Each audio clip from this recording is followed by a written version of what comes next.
muscle that bodybuilders love to have, but it's a really hard one to get. It's really hard to train just this area. Today, we're gonna be looking at it from a bodybuilder standpoint, how to develop that, but it's also good practice because it's gonna promote a healthy knee. There are three things that we really wanna concentrate on when we're talking about the vastus medialis. The first is our toe position.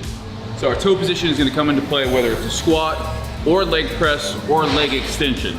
The second thing is gonna be really our center of gravity. And that has to do with our toes, but it also has to deal with our heels and then the tracking of our knees over our toes.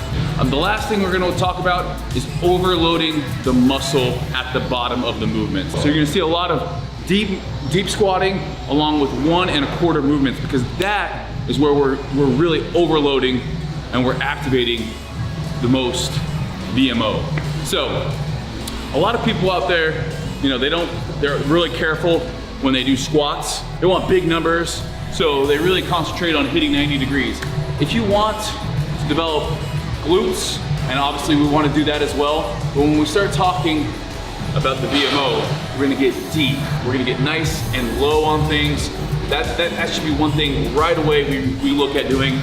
When we couple that in with our toe placement and our knees over the toes, you're gonna notice that our heels wanna start coming up. And that is why we're gonna bring in the slant board into play on things. Doing this is going to allow us to continue to push through the heels on our squat movements, but also it's gonna keep our center of gravity upright. So if I'm here and my toes start coming up, what happens? My chest falls over my knee, I become off balance. So doing things on a slant board, it allows us maximal contraction of the VMO, getting nice and low, chest is nice and tall, and as we come up, we're pushing through the heels, coming up just shy of locking out. I don't wanna be there, I wanna be here. I wanna do 4 sets of this exercise after your warm-ups, and we're really shooting for that 10 to 15 rep range. As I get, you know, into my sets, I might start at 14, 12, 10, and I try to stay at 10 for these. You know, my goal here isn't to load it up with weight. You can obviously see we don't have a ton of weight on there, but it's all about that control as we go down, and I definitely feel it all over. Next exercise, I'm gonna be showing you 3 different variations of it, but basically it's a single leg squat, or in this case, a single leg step up. We're gonna be setting up the leg we're working, knee's gonna be tracking over the toe, we're gonna press up, and then with our off leg, I'm just gonna keep it straight, go down until I touch, and then back up. I never wanna be pressing off with this leg here. This leg is just hanging out, go down, touch, come up. This will eventually graduate to a pistol squat. So if you have it there, we're gonna be moving over to a taller box. And from here, we're just gonna be continuing on our single leg squat on this. My knee is well over my toe there. Keep your hands out here. Don't wanna use any weight yet. Trying for at least 8 reps. Press up, keeping that knee and toe in the same line. And from there, you can graduate to using a weight. I don't need to do that right now. My legs are tired enough that using body weight on this is just fine, but again, this will translate into if you ever start doing single leg squats, single leg pistol squats. Woo! My flexibility and the fact that I'm a little bit fatigued in the legs right now, pistol squats are a no. Next up in our VMO training is going to be a leg press. Typically, we're just going to be working our legs, doing a standard leg press. Our feet are going to be in the middle. We're just going to drop those to the bottom. You can see my toes are actually elevated on here as well.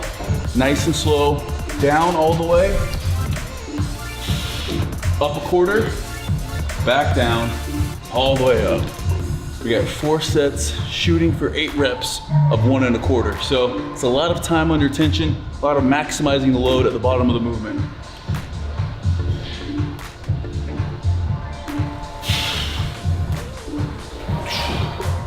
Next up, we're back to a single leg exercise, a Bulgarian split squat. What we're gonna be doing here, we're gonna have dumbbells. You can also do these with a barbell on your back. I like doing them with dumbbells. You're gonna have back leg on the bench. So that rear leg elevated. As we go down, once again, you see that knee tracking over, all the way down, get depth, and then press back up. Keeping that knee and toe in line. I don't want it caving in or going out, but that knee is gonna come over top. So we're gonna be doing each leg individually, 10 to 12 reps. If you want, I've recently started doing these also on a slant board. Nice and high. I'm gonna be doing them on there. If you can graduate towards this, feel free. We wanna make sure though that you've mastered the basic movement first. The final movement for our VMO training is gonna be a leg extension. And I know leg extension works primarily your whole leg. Extended, down a quarter, back extended all the way down to get a nice stretch in there. Biggest thing is, instead of just keeping our toe straight, we're gonna go slightly pointed out there. And you can just feel it. You just point your toe and go here, you get a better contraction in the VMO. It's gonna be our last thing here, a little bit higher rep range. Again, we get the 1 1/4 rep, but we're gonna do 10 total. So it's really almost like 20 reps. And then again, you can do this together or single leg, especially if you have one leg that's lagging a little bit.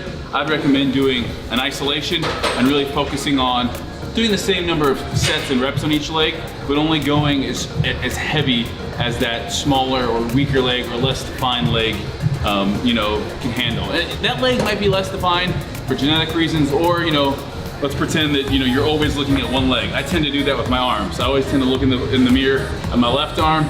It's like, hey man, switch it up. Look at your other leg. Focus on that other leg. It's hard when you talk about mind-muscle connection with 2 VMOs. Where's your mind connecting with?